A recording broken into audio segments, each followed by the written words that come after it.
पिता, पुत्र और पवित्र आत्मा के नाम में आमीन। 7वें बुधवार, पास्का का तीसरा सप्ताह, वरबली के संत योहन। पहला पाठ, प्रेरित चरित, अध्याय 8, पद संख्या 1 से 8। साउल इस हत्या का समर्थन करता था। उसी दिन यरूशलेम में कलीसिया पर घोर अत्याचार प्रारंभ हुआ। प्रेरितों को छोड़ सब के सब यहूदियों तथा समारिया के देहातों में बिखर गए।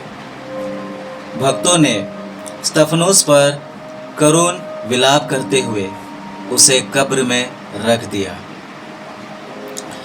साउल उस समय कलीसिया को सता रहा था।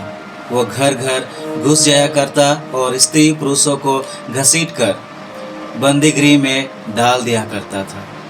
जो लोग बिखर गए थे वे घूम घूम कर सुसमाचार का प्रचार करते रहे।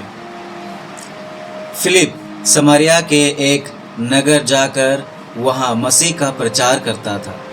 लोग उसकी शिक्षा पर अच्छी तरह ध्यान देते थे, क्योंकि सब उसके द्वारा दिखाए हुए चमत्कारों की चर्चा सुनते या उन्हें स्वयं देखते थे। दुष्ट आत्मा ऊंचे स्वर से चिल्लाते हुए बहुत से अबदुतग्रस्त लोगों से निकलते थे और अनेक अर्ध रोगियों तथा लंगड़े भी चंगे किए जाते थे। इसलिए उस नगर में आनंद छा गया। सुसमाचार योहन, अध्याय 6, पद संख्या 35 से 40। उन्होंने उत्तर दिया, जीवन की रोटी मैं हूँ। जो मेरे पास आता है उसे कभी भूख नहीं लगेगी, और जो मुझ में विश्वास करता है उसे कभी प्यास नहीं लगेगी। फिर भी जैसा कि मैंने तुम लोगों से कहा, तुम मुझे देखकर भी विश्वास नहीं करते। पिता जिन्हें मुझको सौंप देता है वे सब मेरे पास आएंगे, और जो मेरे पास आता है मैं उसे कभी नहीं ठुकराऊंगा, क्योंकि मैं अपनी इच्छा नहीं बल्कि जिसने मुझे भेजा उसकी इच्छा पूरी करने के लिए स्वर्ग से उतरा हूँ।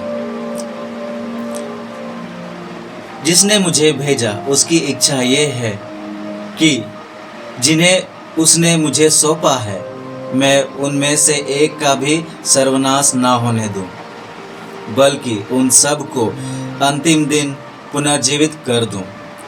मेरे पिता की इच्छा यह है कि जो पुत्र को पहचान कर उसमें विश्वास करता है उसे अनंत जीवन प्राप्त हो। मैं उसे अंतिम दिन पुनर्जीवित कर दूंगा। चिंतन।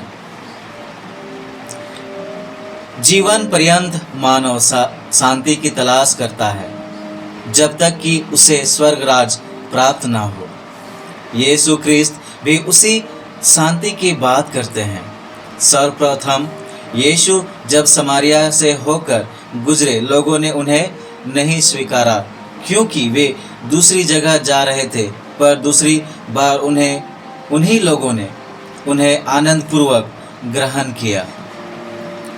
इस तरह यह मानवीय प्रवृत्ति का प्रतीक है कि मनुष्य ईश्वरीय दया का भूखा है, और यीशु कहते हैं, जो मेरे पास आते हैं मैं उसे कभी नहीं ठुकराऊंगा।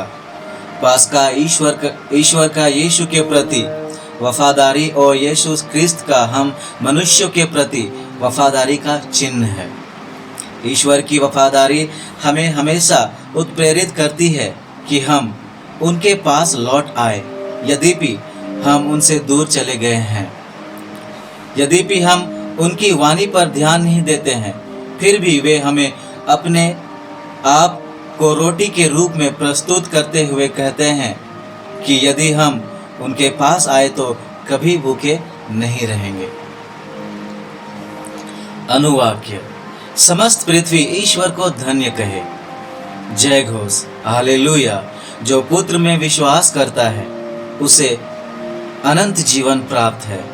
मैं उसे अंतिम दिन मैं उसे अंतिम दिन पुनर्जीवित कर दूंगा। हालेलुया।